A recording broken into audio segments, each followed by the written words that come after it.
रोमांचित झालेला अर्जुन आपली स्थिती सांगतोय. आपल्या भावना आवरून त्यांनी भगवंताला उत्तर दिलेलं आहे की अरे मी तुझा शिष्य झालेलो आहे आता, आणि मी आता तू मला सांग श्रेयस काय अश्रेयस, श्रेयस काय आहे तेच मी आता करणार आहे, कारण तू मला सांगितलेलं आहे चांगलं काय वाईट काय. म्हणजे त्यांनी इथे सांगितलं आहे की अर्जुनाचा मोह गेला, त्याची कर्तव्याची स्मृती जागली आणि तो स्थिर झाला. जो अस्थिर होता तो स्थिर झाला. त्याच्या संदेहाची निवृत्ती झालेली आहे. सांसारिक शास्त्रीय दोन्ही प्रकारचे संदेह निमाले आणि पुन्हा एकदा गांडीव धनुष्य त्याने हातात धरलेलं आहे. पहिल्या अध्यायातला अर्जुन आठवा. पहिल्या अध्यायात गांडीव धनुष्य त्यांनी खाली ठेवून दिलं होतं आणि असा सचिंत होऊन खाली रथाच्या खाली बसला होता तो, आणि गांडीव धनुष्य मी काय आता हातात घेणार नाही असं म्हणाला होता. मग आता त्यांनी गांडीव धनुष्य हातात घेतलेलं आहे आणि तो म्हणतोय की करिष्ये वचनम तव. गांडीव धनुष्य हातात धरलं आणि भगवान श्रीकृष्णांना म्हणाला करिष्ये वचनम तव, आता तू जे सांगशील ते करायला मी आनंदाने तयार आहे. म्हणजे त्यांनी इथे सांगितलं आहे की ईश्वराचे अनुसंधान ही स्मृती आहे. आपण म्हणतो ना स्मृती, स्मृती म्हणजे आपल्याला काय वाटतं आठवणी आपल्या जीवनातल्या. स्मृतीभ्रंश होतो एखाद्याला, मागचं काही आठवत नाही. पण इथे स्मृती म्हणजे काय सांगितलं, ईश्वराचं अनुसंधान म्हणजे स्मृती आणि त्याचा विसर हीच विस्मृती. म्हणजे आपल्याला स्मृतीभ्रंश, जर आपल्याला ईश्वर आठवला नाही तर स्मृतीभ्रंश झाल्यासारखं आहे. म्हणून सतत त्याची आठवण ठेवायला पाहिजे. म्हणजे ईश्वराचे विस्मृती म्हणजे हीच विस्मृती आहे. ईश्वराचा विसर म्हणजे विस्मृती आणि ईश्वराचं अनुसंधान म्हणजे स्मृती. म्हणजे संसाराची स्मृती ही क्लिष्ट आणि क्लेशकारक असते आणि ईश्वराची स्मृती मात्र आनंददायी असते. त्याच्यापासून क्लेश होत नाहीत आपल्याला, तर आनंदच निर्माण होतो.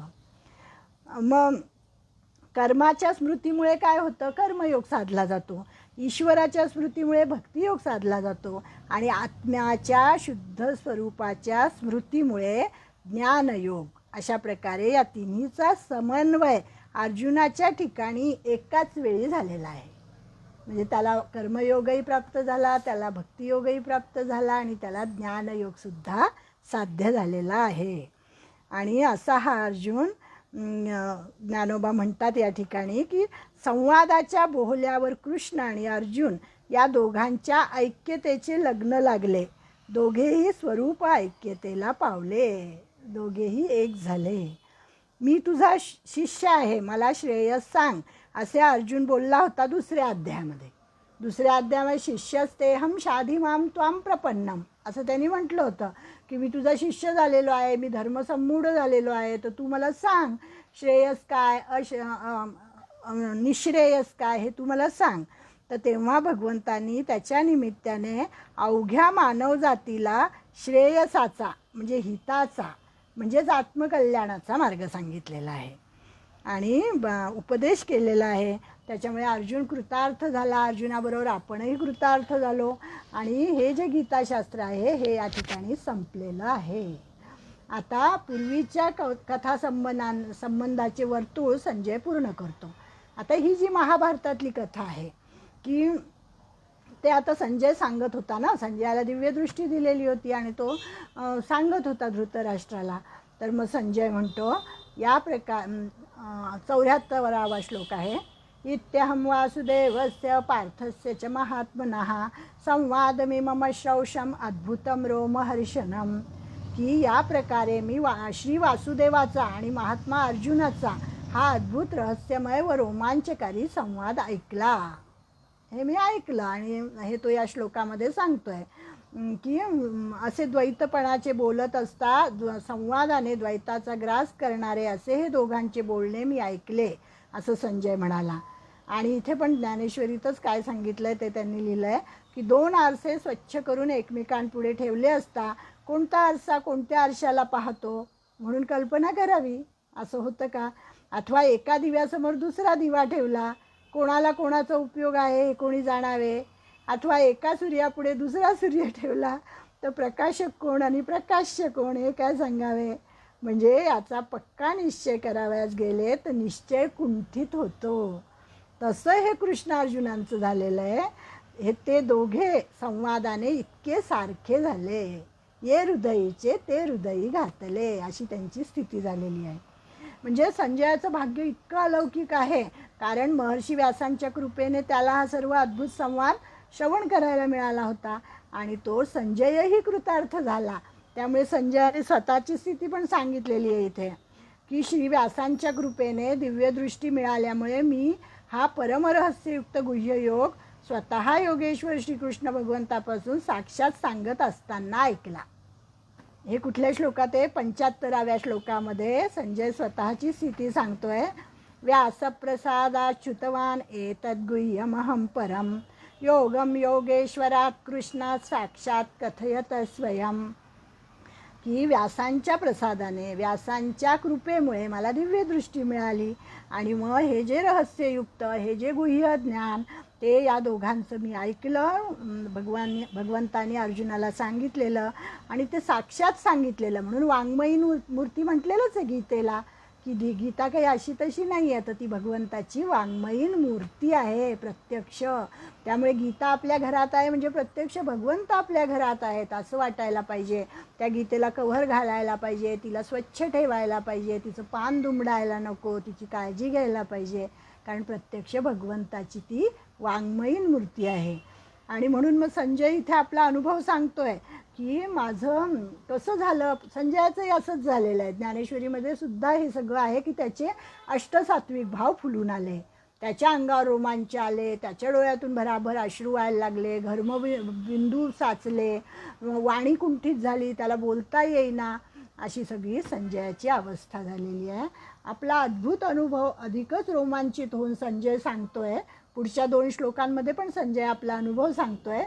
राजन संस्मृत्य संवादमिमम अद्भुतम केशवार्जुनयो पुण्यम हृष्यामि च मुहुर्मुहुः तच्च संस्मृत्य रूपमत्यद्भुतं हरेः विस्मयो मे महान राजन हृष्यामि च पुनः पुनः.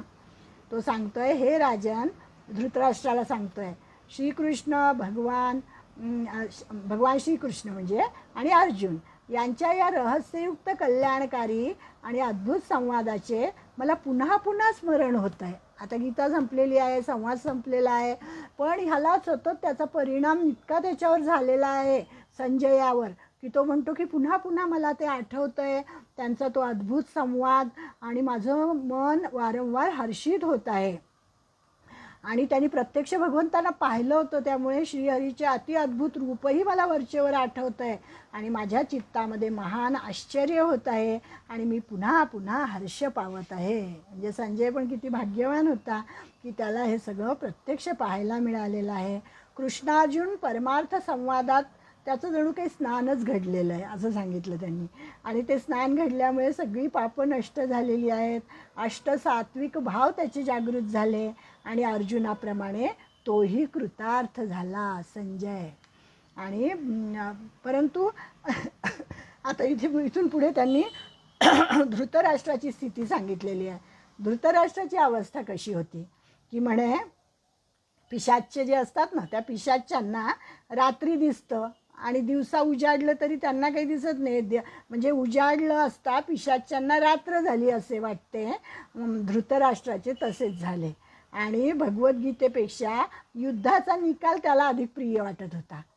त्यामुळे बघा, भगवंताच्या हे गीतेचा पहिल्या अध्यायाची सुरुवातच धृतराष्ट्राच्या प्रश्नाने झालेली आहे, की धृतराष्ट्र विचारतोय की काय झालं रे युद्धभूमीवर, माझे मुलं जिंकले का पांडूचे मुलं जिंकले, कोण जिंकतंय, काय होतंय ते तू मला सगळं सांग.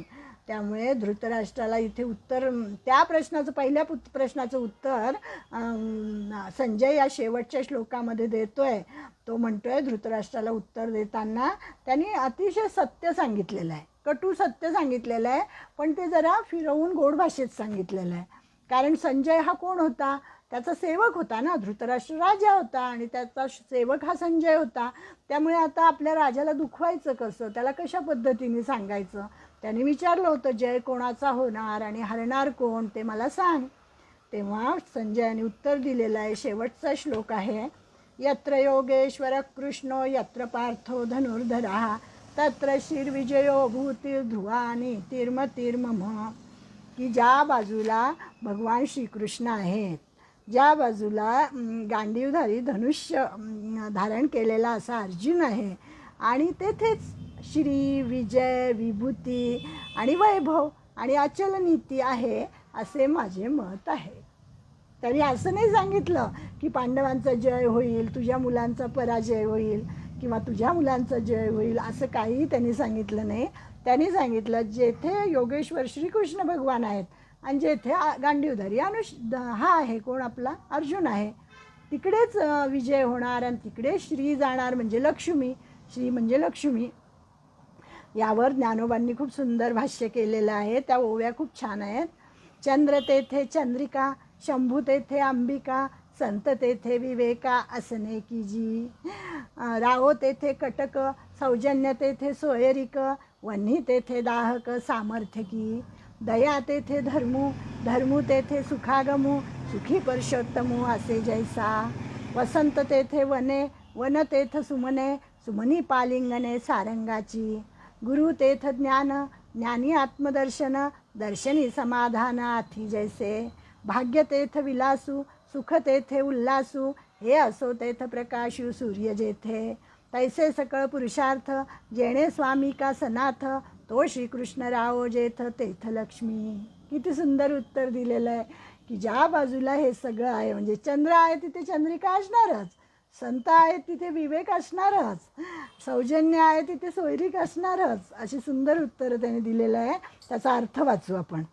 महाराज, चंद्र तेथे चांदण्या असायचेत, शिव तेथे शक्ती असायचीच, संत तेथे सुविचार असणारच, राजा तेथे सैन्य, प्रेम तेथे संबंध, जेथे अग्नी आहे तिथे जाळण्याची शक्ती असायचीच, जिथे दया आहे तिथे धर्म असणारच, धर्म आहे तिथे सुखाची प्राप्ती आहे, आणि सुखाच्या ठिकाणी जसा पुरुषोत्तम असतो, जेथे वसंत असतो तेथे झाडांना नवी पालवी येणारच, जिथे नवी पालवी आहे तिथे फुले फळे येणारच. किती हुशार होता म्हणजे संजय सुद्धा. आणि नवी पालवी जिथे आलेली आहे, फुलं आलेली आहे, तिथे भ्रमरांचे समुदाय असणारच, जिथे गुरु आहे तिथे ज्ञान आहे, जेथे ज्ञान आहे तिथे आत्मदर्शन आहे, आणि जेथे आत्मदर्शन आहे तिथे समाधान आहे, जिथे भाग्य आहे तिथे सुखाचा उपभोग आहे, सुखोपभोग, जेथे सुखभोग तेथे प्रसन्नता. असं आता राहू दे म्हणतात. इतकी उदाहरणं, इतक्या उपमा दिल्या, आणि आता आणखी सांगतात जेथे सूर्य आहे तेथे प्रकाश असणारच.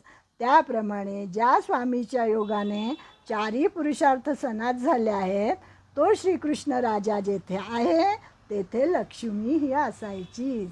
सुंदर उत्तर दिलेलं आहे. म्हणजे संपूर्ण महाभारताचं सार, गीतेचं सार संजयानी एका ओवीत सांगितलेलं आहे. या ठिकाणी जिकडे कृष्णार्जुन आहेत तिकडे श्री म्हणजे राज्यलक्ष्मी आणि स्वराज्य प्राप्ती असणारच असं सांगितलेलं आहे. सुंदर. म्हणजे ही श्री ही अशा स्वरूपाची आहे, राज्यलक्ष्मी आहे, धनलक्ष्मी आहे, विद्यालक्ष्मी आहे. सगळी ज्या ठिकाणी श्रीकृष्ण आहे तिथे श्री आहे. नंतर काय सांगितलं त्यांनी? विजय, अज्ञानाचा नाश, स्वधर्माचरणाने ज्ञानप्राप्ती आणि त्याद्वारे मोक्षाचा लाभ, हा याला विजय म्हटलेला आहे. भूती, भूती म्हणजे वृद्धी सांगितलेलं आहे. वृद्धी, सर्व प्रकारची वृद्धी. आणि त्याला बुद्ध आणि ब्रह्म म्हणतात. ब्रह्म व जीव एक होणे हीच भूती.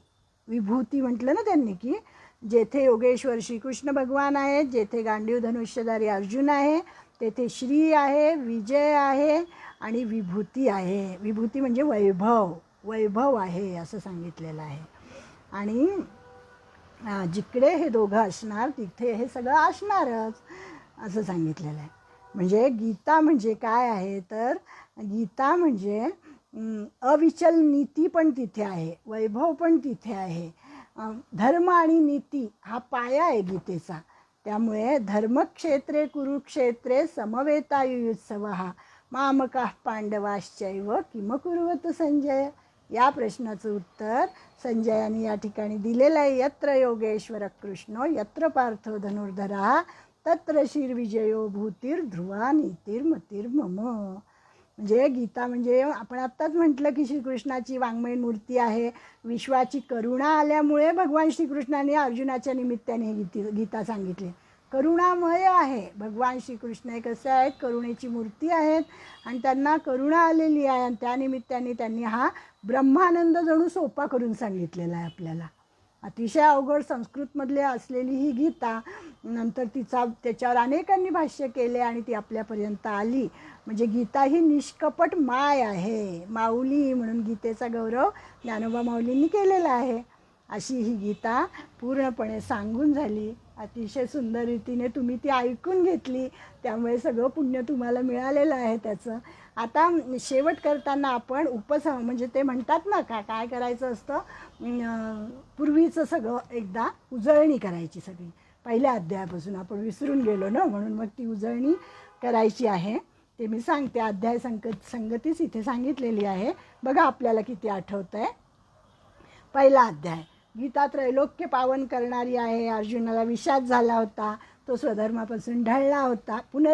पुनरावलोकन म्हणतात ह्याला, की स्वधर्मापासून अर्जुन ढळलेला होता आणि त्या स्वधर्माची त्याला जाणीव करून देण्यासाठी म्हणून भगवंतांनी पहिला अध्याय सांगितला. आणि दुसऱ्या अध्यायामध्ये त्याला ज्ञान द्यायला सुरुवात केली. देहाचं क्षणभंगुरत्व सांगितलं, आत्म्याचं अमरत्व सांगितलं, योगामुळे प्राप्त होणारं समत्व सांगितलं, स्थितप्रज्ञाची लक्षणं सांगितली दुसऱ्या अध्यायात. मग येतो तिसरा अध्याय. मग तिसऱ्या अध्यायामध्ये कर्मापासून प्रारंभ केलेला आहे. मग भगवंतांनी कर्मप्रधान योगाचा तिसरा अध्याय सांगितला, त्याच्यामध्ये निष्काम कर्म सांगितलं. चौथ्या अध्यायामध्ये सुद्धा कर्मयोगाचं प्राचीनत्व सांगितलं, की पूर्वी हा योग सूर्याला सांगितला होता, मग सूर्याने मनूला सांगितला, मग हळूहळू तो कसा लुप्त झाला, ते सगळं चौथ्या अध्यायात सांगितलं. मग आपणही सगुण अवतार धारण करून निष्काम कर्मयोगच आचरतो. स्वतःचं उदाहरण भगवंतानी तिथे सांगितलं. आणि मी सगुण अवतार घेऊन यदा यदा हि धर्मस्य ग्लानिर्भवती भारत, मी कसा अवतार घेतो आणि सज्जनांचं परित्राण करतो, ते सगळं चौथ्या अध्यायात सांगितलं. त्यानंतर पाचव्या अध्यायामध्ये ज्ञानाने कर्मसन्यास, योगाने निष्काम कर्म प्राप्त होतं आणि जनसामान्यांसाठी कसा कर्मयोगच आवश्यक आहे, कारण माणूस हा कर्माशिवाय राहू शकत नाही, हे सांगितलं.